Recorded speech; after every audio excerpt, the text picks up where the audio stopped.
त्रिकुटी पर जब आप पहुंचोगे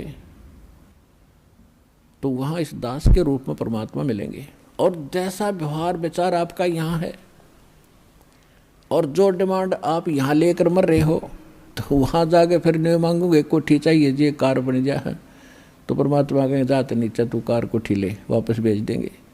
तो ये भी आपने आपकी इच्छा यहाँ से इसलिए हटाई जाती है कि केवल ये मांगो, साई इतना दीजियो जा मैं कुटुंब समावे, हम भी भूखे न रहे अतिथि न भूख हो जावे। बता फिर क्या रहे, क्या मांगने। कुटुंब समान का अर्थ है परिवार की रिक्वायरमेंट ऑफ द फैमिली। अब रिक्वायरमेंट अगर आपने कोई मोटरसाइकिल की आवश्यकता है तो वो भी देगा भगवान, अवश्य देगा। अगर आपको कार की आवश्यकता तो कार भी देगा, ये गारंटीड समझ लेना। अब जिसने जाना है खेत में और वापस आना, बताओ वो क्या करेगा हेलीकॉप्टर का, वो तो मतलब की बकवाद कर रहा है। तो इस तरह की और फिर कहने अभाव ये मान ले कार मिल गई जब के कौन सा तो देवता बन गया। अब निर्धन भक्ति कर रहा है, मजदूर भक्ति कर रहा है, भक्ति भगवान को प्यारी है, भगत भगवान को प्यारा है, तो भक्ति करनी पड़ेगी। किसी ने सुविधा है ऐसे जाने में तो वो कोई दिक्कत नहीं, वो ले लो, वो दे देगा।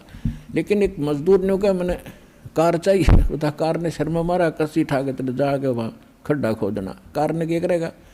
हाँ, भक्ति दोनों ही करोगे, दोनों ही मुक्त होंगे। एक भक्ति दोनों ही सफल होगे, वो कार में घूमने भी सफल होगा और मजदूर भी को भी वही पद मिलेगा जो उस कार में बैठे हुए को मिलेगा। तो हमने तो वो चाहना है, यहाँ की वस्तु चाहिए नहीं आपको।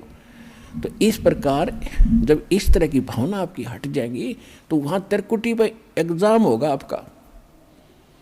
जैसा व्यवहार जैसा विचार आपका यहाँ इस दास के प्रति है, भगवान देखता रहता है। कहते मौला बैठा मोरचे और देखे जन की भेड़, दवा 10 कोट जम किंकर तहाँ एक नाम की खेड़।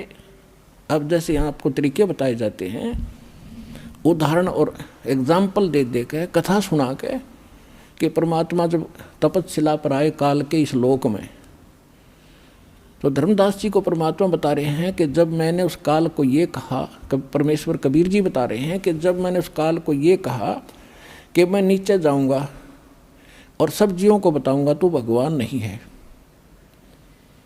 और सब गलत मंत्र जाप कर रहे हैं, उनको यथार्थ ज्ञान दूंगा, यथार्थ मंत्र दूंगा और सब जीवों को पार करके सतलोक ले जाऊंगा। आपने तूने बहुत दुखी कर दिया इनको, भगवान की आत्माओं को। तब वो काल इतना ताकतवर है कि मेरे ऊपर झपट्टा मारा मारने के लिए, तो मैंने सतनाम का जाप शुरू कर दिया। और जो ही मैंने सिमरण किया श्वास से, ऐसे गिर गया जैसे पक्षी की पाँख कट जाती है। तो कहने का भाव ये है कि जब आप पर कोई आपत्ति आती है, प्रथम मंत्र मिला है तो उसका सिमरण कर दिए शुरू, और सेकंड मिला है सतनाम तो सतनाम का सिमरण शुरू कर दीजिए। सारनाम मिला है तो वो तो कहना है क्या है, वो सिमरण कर दिए। तो तीनों ही एक जैसा प्रोटेक्शन करेंगे यहाँ की आपदाओं में।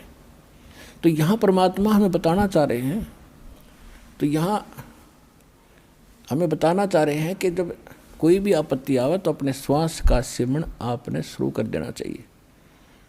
और उस श्वास उसके अंदर जैसे मौला बैठा मोरचे और देखे जन की भेड़, भेड़ माने भिड़ंत, यानी किस तरीके से ये लड़ता है। जैसे एक सैनिक है और उसके पास बंदूक है, गन है, अब वो गन न छोड़ के और पत्थर ठाको मारने चल रहा है तो किसा क्या कल है उसके अंदर।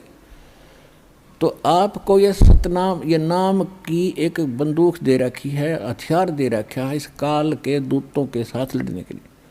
अब जब आपके ऊपर आपत्ति आती है, यम के दूत आते हैं, चाहे परमात्मा लिखा, गरीबदास जी ने लिखा है कि वो परमात्मा आपकी हर गतिविधि देखता भक्त की, और आपको ये भी देखता है कि वो किस तरह से उनसे निपटेगा काल के दूतों से। कहते 12 करोड़ यम के दूत, इन 4 दूतों की तो बात ही छोड़ो जो तुम्हें लेने आते हैं। अगर 12 करोड़ यम के दूत सामने खड़े हों और आपने एक सिमरण कर दिया, वो 12 करोड़ न्यों पड़ेंगे, जाके एक दूसरे के ऊपर उछलते भागते नजर आओगे, नो मैदान साफ कर जाएंगे।